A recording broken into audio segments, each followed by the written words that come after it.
In the small city of Omaha, Nebraska, during the 1930s, most children were playing games and dreaming of being superheroes.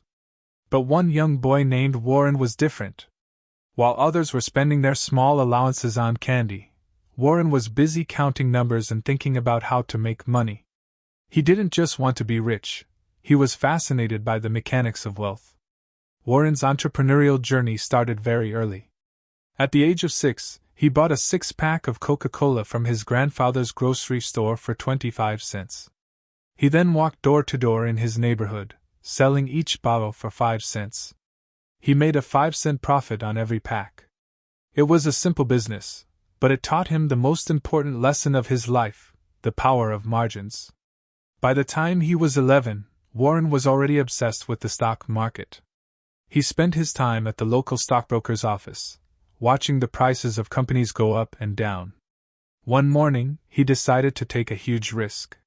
He took his savings and bought 3 shares of a company called Cities Service Preferred. He bought them for $38 per share. Soon after he bought the stocks, the price dropped to $27. Most people would have panicked and sold their shares, but young Warren stayed calm. He waited until the price rose to $40, and then he sold them to make a small profit. However, he soon learned a painful but valuable lesson. Shortly after he sold his shares, the price of the same stock rocketed to over $200. Warren realized that in the world of investing, patience is just as important as intelligence. Warren wasn't just a boy with a hobby, he was a boy with a vision. He started delivering newspapers, not just for one route, but for several. He created a system to be more efficient, and saved every penny he earned. By the age of 14, he used $1,200 of his savings, a massive amount at that time, to buy 40 acres of farmland in Nebraska. While his friends were starting high school, Warren was already a landowner. He understood a secret that most adults never learn. It's not about how much money you make, but how much money you invest and how early you start. This was the beginning of the snowball effect, and young Warren was just getting started. As Warren entered his late teens, his obsession with money had evolved into a deep, analytical hunger for knowledge. He wasn't just looking for hot tips or quick ways to double his money anymore. He was looking for a logic, a system that could explain the chaotic movements of the stock market. After finishing his undergraduate studies in Nebraska, Warren set his sights on the most prestigious business school in the world, Harvard. He was confident. He was brilliant. But to his utter shock, Harvard rejected him after a 10-minute interview. The interviewer told him he wasn't Harvard material.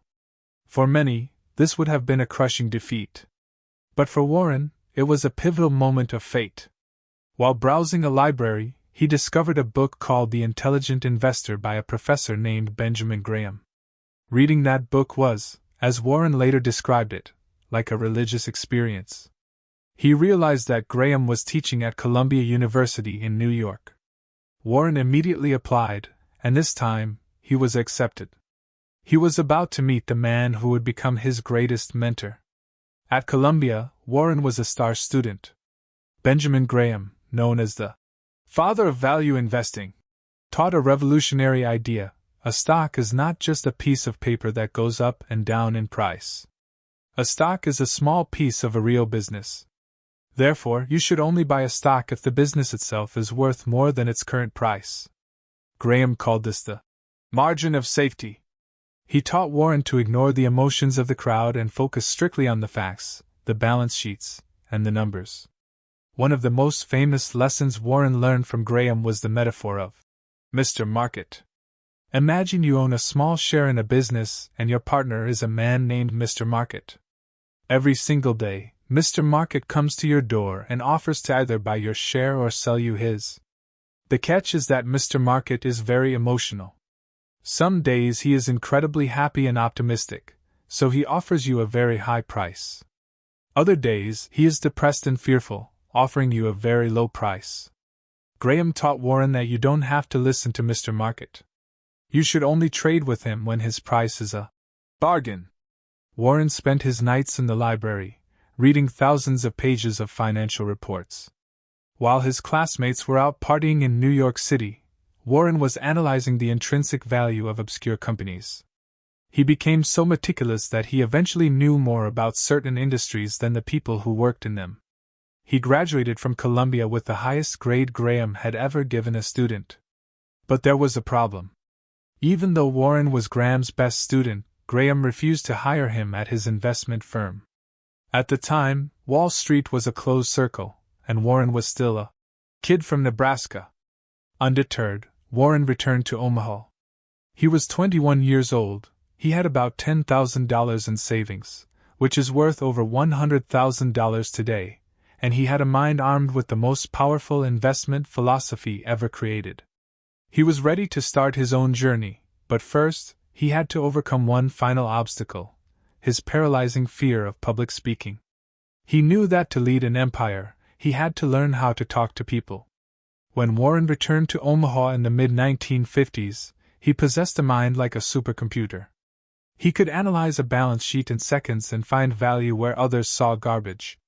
However, he had a secret weakness that threatened to ruin his entire career. He was absolutely terrified of public speaking. In fact, he was so nervous that he would physically lose his breath when he had to speak in front of more than 3 people. He knew that even the most brilliant investment strategy would fail if he couldn't persuade others to believe in him. To fix this, Warren took a life-changing step. He spent $100, a significant amount back then, to enroll in a Dale Carnegie public speaking course. This wasn't a finance class, it was a class about human connection, confidence, and the art of storytelling.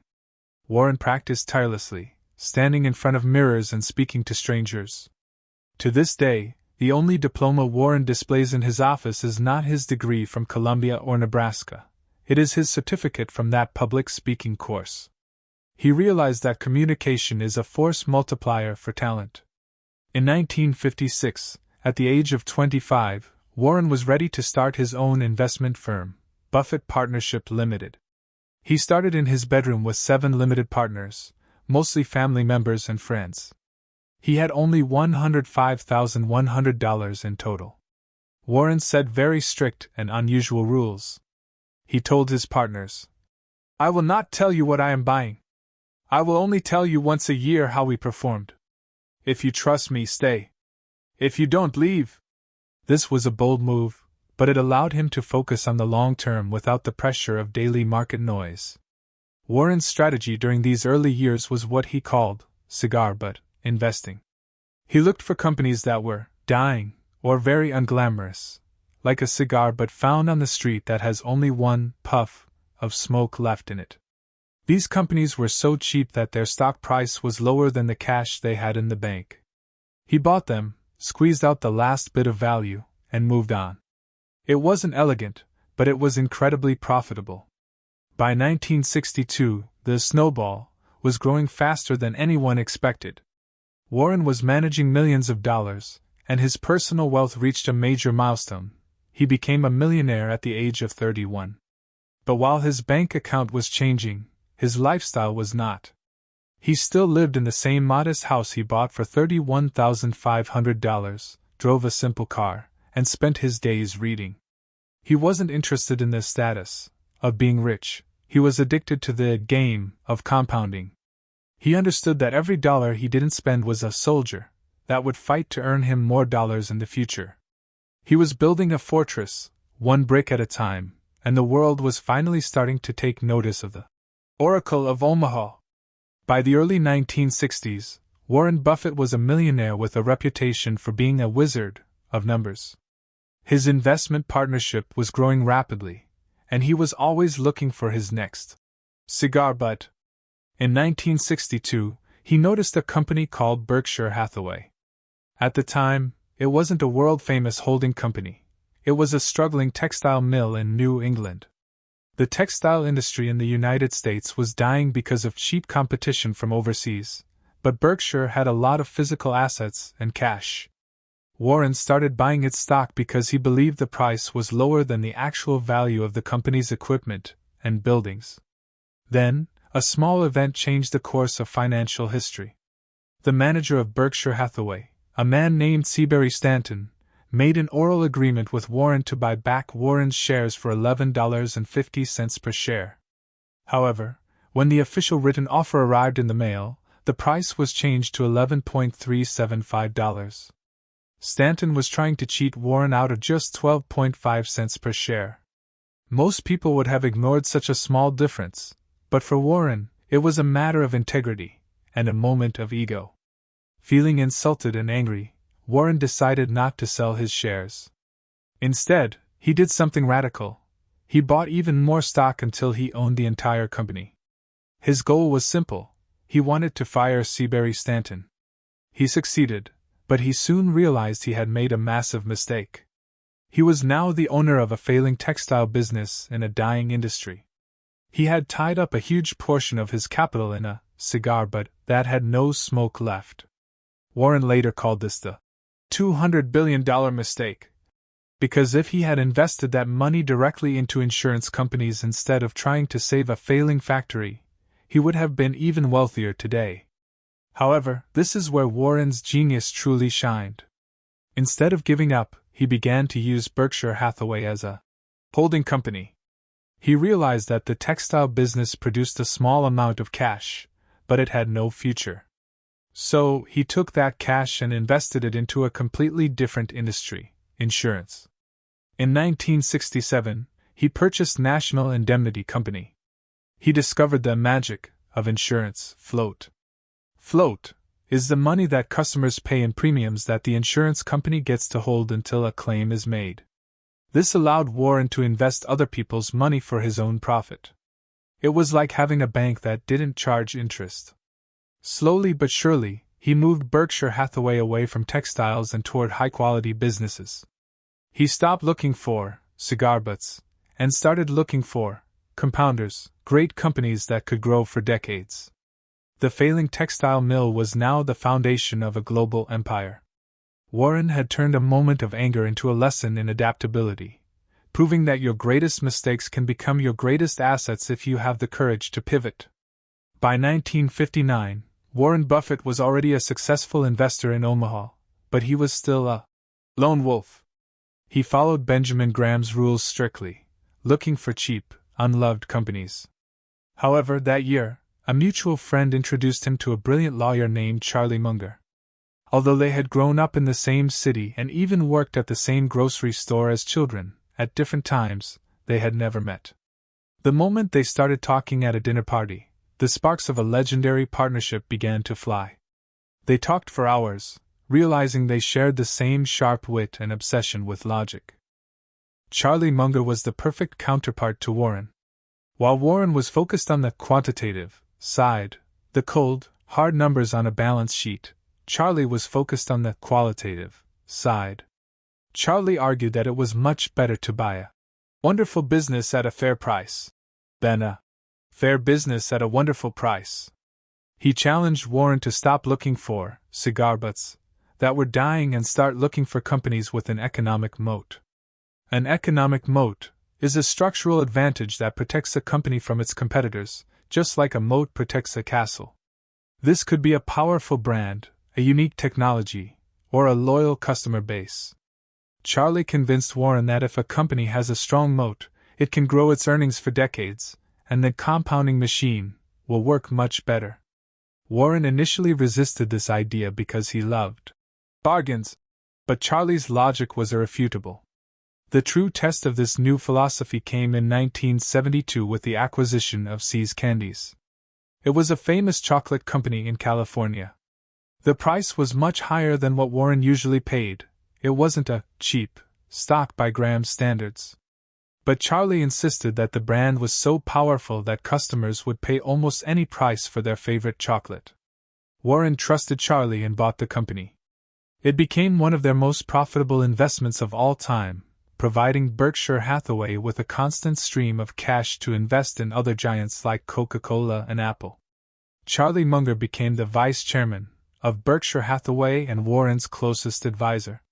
Warren often joked that Charlie was the no man, because he was so good at saying no to bad ideas.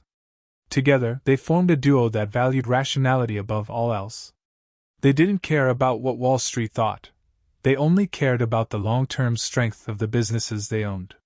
This partnership transformed Warren from a clever stock picker into a visionary industrialist, proving that the right partner doesn't just double your strength, they multiply it. By the late 1980s, the financial world was changing rapidly, but Warren Buffett's strategy remained as steady as a rock. In October 1987, the global stock markets experienced a terrifying event known as Black Monday, where prices plummeted in a single day. While investors across the globe were panicking and selling their shares in a desperate attempt to save their remaining capital, Warren was doing something very different. He was sitting in his office in Omaha, calmly reading reports and waiting for the perfect opportunity to strike. He knew that market crashes are often the best times to find wonderful companies at fair prices. In 1988, Warren made a decision that would define his legacy as the greatest long-term investor in history. He began buying shares of the Coca-Cola company. This wasn't just a random choice. It was a return to his roots. Remember, as a 6-year-old boy, Warren had sold Coca-Cola bottles door to door. He had watched the company for over 50 years. He realized that no matter where you went in the world, from the smallest village in Africa to the busiest street in Tokyo, people recognized that red and white logo. He understood that Coca-Cola didn't just sell sugar and water. They sold happiness, and a powerful brand that occupied a permanent space in the minds of billions of consumers. Warren's investment in Coca-Cola was massive. Between 1988 and 1989, Berkshire Hathaway spent over $1 billion to acquire about 7% of the company. At the time, many experts on Wall Street thought he was crazy. They argued that the stock was too expensive and that the growth of the soda industry was slowing down. But Warren and Charlie Munger looked at the economic moat. They saw a company that had a distribution system that was impossible to replicate, and a secret formula that people loved. Warren famously said that if you gave him $100 billion and told him to take away the market leadership of Coca-Cola, he would give the money back and tell you it couldn't be done. This investment introduced the world to one of Buffett's most famous philosophies, the power of forever. Most investors are constantly buying and selling, trying to time the market to make a quick profit. Warren realized that this was a mistake. Every time you sell a stock, you have to pay taxes and fees, which slows down the snowball of compounding. He argued that if you find an extraordinary business with a brilliant management team and a massive moat, your favorite holding period should be forever. Warren's logic was simple but profound. He didn't care if the price of Coca-Cola went down next month or next year. He only cared about how many cases of soda the company would sell 10 or 20 years into the future. He watched as the company expanded into new markets and raised its dividends every year. Those dividends, the cash payments the company sends to its shareholders, became a massive stream of passive income for Berkshire Hathaway. He used that cash to buy even more great businesses, creating a cycle of wealth that seemed unstoppable. By holding on to Coca-Cola for decades, Warren proved that the real secret to wealth isn't being the smartest person in the room, it's having the most discipline. He ignored the daily news, the political turmoil, and the economic recessions. He simply trusted the brand and let time do the heavy lifting. This investment transformed Berkshire Hathaway into a powerhouse and solidified Warren's reputation as the Oracle of Omaha. He showed the world that sometimes, the best thing to do with a great investment is absolutely nothing. The power of forever wasn't just a strategy, it was a testament to the belief that true value grows slowly, quietly, and persistently. As the 20th century drew to a close, the world was experiencing a technological revolution that was unlike anything humanity had seen before. The late 1990s was the era of the dot-com bubble. New internet companies were appearing every day, and their stock prices were reaching astronomical heights, often despite the fact that these companies had never made a single dollar in profit. On Wall Street, young investors were getting rich overnight, and the media was obsessed with the new economy. Amidst this digital gold rush, Warren Buffett stood out as a strange and lonely figure. He refused to buy a single share of these high-flying tech stocks. The pressure on Warren during this time was immense. Financial magazines published articles with titles like, "What's Wrong, Warren?" and "Is Buffett Obsolete?" Critics argued that the Oracle of Omaha had lost his touch and that he didn't understand the modern world. Even his own shareholders were starting to complain, watching the market go up by 30% or 40% while Berkshire Hathaway remained stagnant. It was a time of extreme temptation. It is easy to stick to your principles when things are going well, but it is incredibly difficult when everyone around you is getting rich doing exactly what you refuse to do. Warren's refusal to join the tech craze was based on one of his most powerful intellectual frameworks, the circle of competence. He explained that every investor has a specific area of knowledge where they truly understand the business dynamics. For Warren, that circle included insurance, banks, food companies, and industrial manufacturers. He argued that it is not important how large your circle is. What matters is knowing exactly where the perimeter of that circle lies. He famously told his investors, "I don't understand how these internet companies will be making money in 10 years. If I don't understand it, I won't buy it." To explain his discipline, Warren used a brilliant metaphor called the punch card philosophy. He suggested that if you were given a card with only 20 holes in it, and every time you made an investment you had to punch a hole, you would become much more careful about where you put your money. You would wait for the perfect opportunity instead of swinging at every ball that is thrown at you. This selective approach is what saved Berkshire Hathaway from disaster. While others were gambling on hope and hype, Warren was waiting for reality to catch up with the prices. The moment of truth arrived in early 2000. The dot-com bubble finally burst, and the market crashed with terrifying speed. Thousands of companies went bankrupt, and trillions of dollars in wealth vanished in a few months. The genius investors who had ridiculed Warren were suddenly broke. Meanwhile, Berkshire Hathaway remained strong. Because Warren had stayed within his circle of competence and focused on businesses with real earnings and real assets, his snowball continued to roll forward while others melted away. This period proved that one of the greatest skills in investing, and in life, is the ability to say no. Warren showed that you don't have to be an expert on everything to be successful. You only need to be an expert on a few things and have the discipline to ignore everything else. He transformed the criticism of being old-fashioned into a badge of honor, proving that the laws of economics do not change just because the technology does. By knowing his limits, he became limitless. He taught the world that the most dangerous thing is not ignorance, but the illusion of knowledge. As the dust settled from the tech crash, Warren Buffett emerged not as an obsolete relic of the past, but as the ultimate master of the long game. The year 2008 brought a storm to the global economy that made previous market crashes look like minor rain showers. This was the era of the Great Recession, a time when the housing market collapsed, and the world's largest financial institutions began to crumble like sandcastles. Banks that had stood for over a century, like Lehman Brothers, disappeared overnight. Panic was no longer just a feeling on Wall Street, it was a contagion that spread to every corner of the globe. People were watching their retirement savings vanish, and for the first time in decades, there was a real fear that the entire global financial system might simply stop working.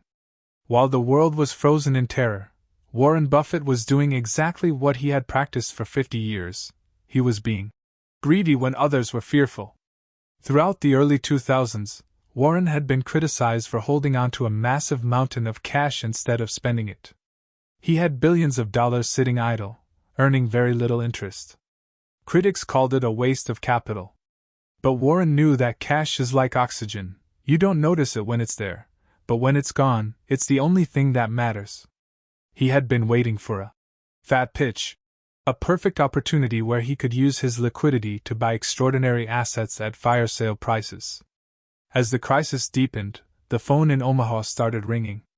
Some of the most powerful CEOs in America were on the other end, and they were desperate.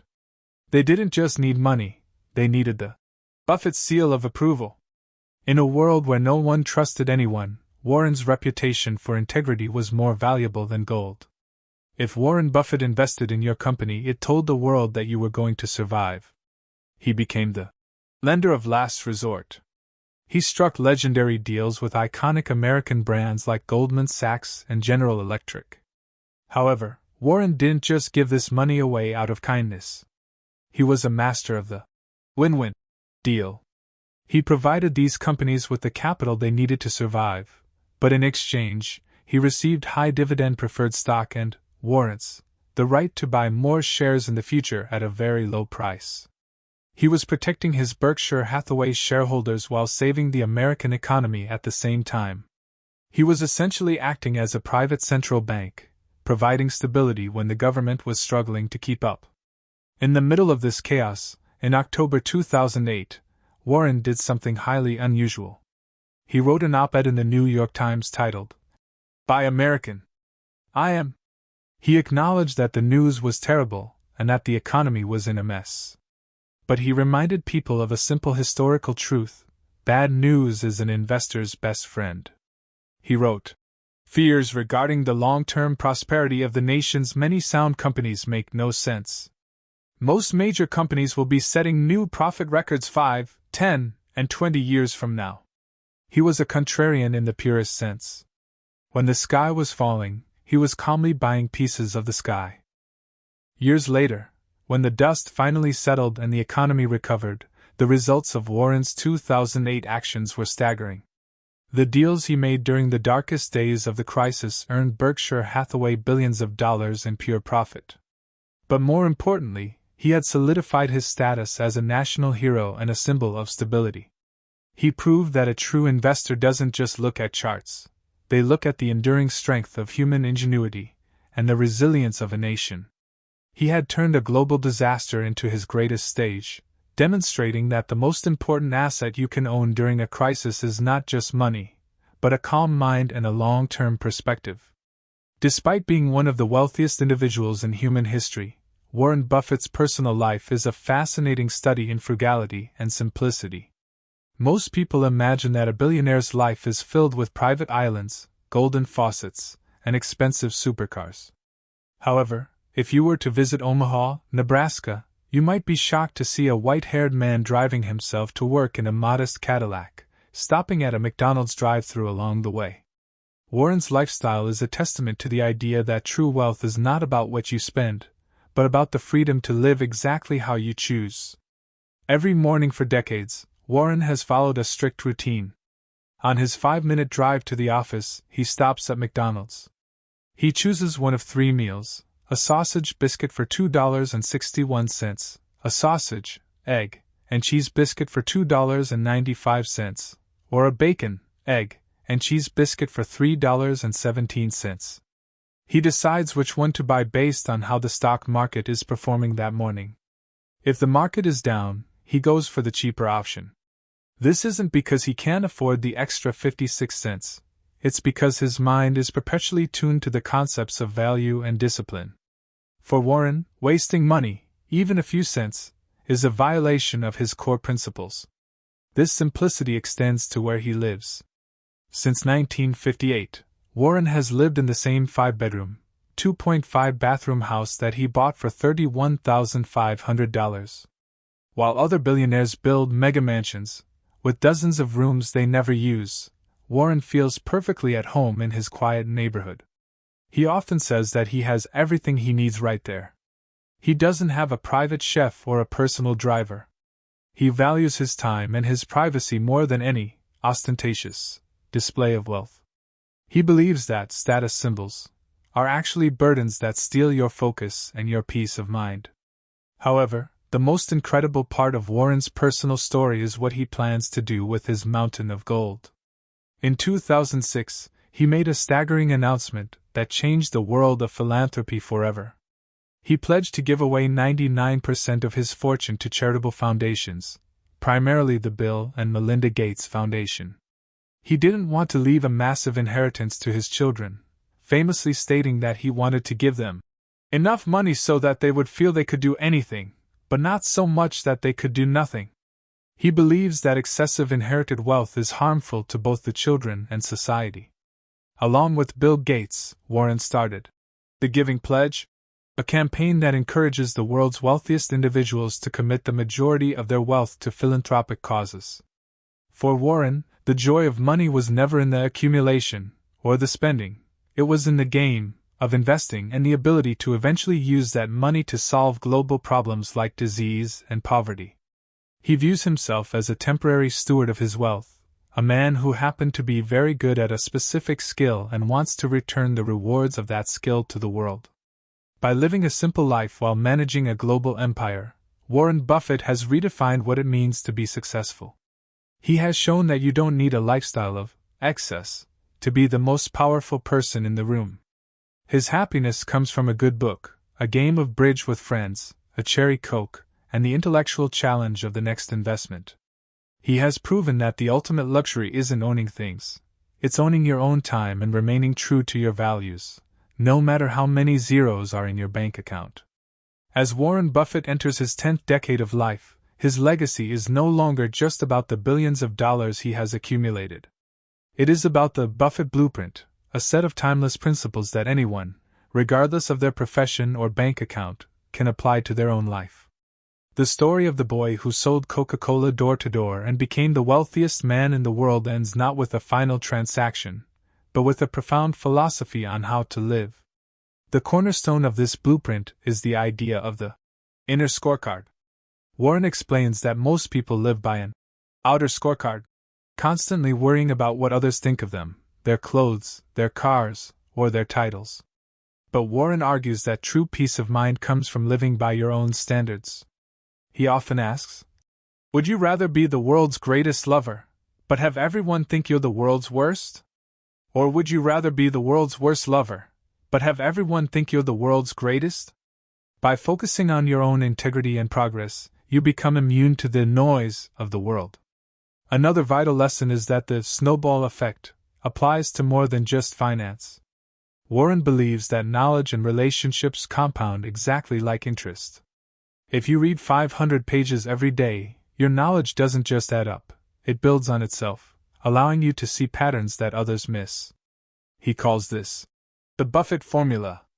Similarly, the kindness and trust you build in your relationships over decades will pay dividends in the form of a loyal community and a peaceful life.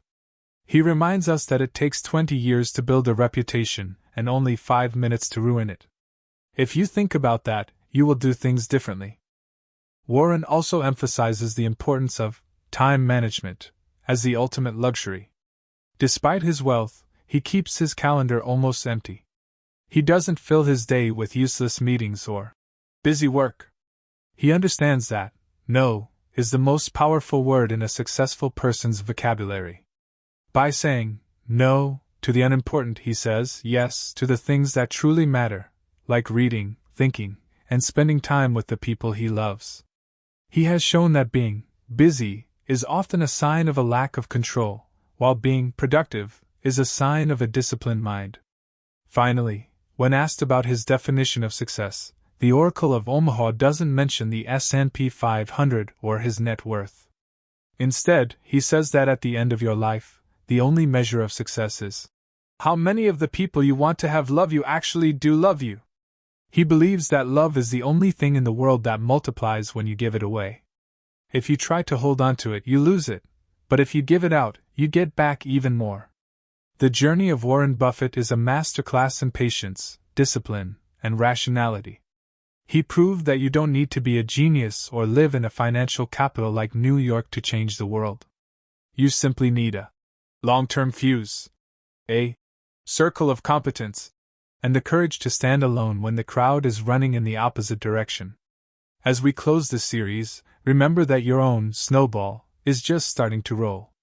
It doesn't matter how small it is today, what matters is that you find wet snow and a very long hill.